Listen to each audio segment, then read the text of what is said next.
দক্ষিণ চট্টগ্রামের সাম্প্রতিক ভয়াবহ বন্যায় ক্ষতিগ্রস্ত অসহায় মানুষের পাশে দাঁড়িয়েছে দোহাজারী ব্লাড ডোনার সোসাইটি। সংগঠনের উদ্যোগে দোহাজারী এলাকায় প্রায় 200টি বন্যার্ত ও পানিবন্দী পরিবারের মাঝে জরুরি ত্রাণ সামগ্রী বিতরণ করা হয়েছে।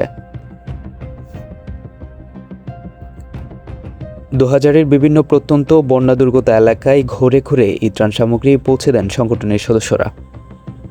ত্রাণ বিতরণকালে সংগঠনের দায়িত্বশীল সদস্যরা বলেন, আগামীতেও তাদের এই ধরনের মানবিক ও সেবামূলক কার্যক্রম অব্যাহত থাকবে।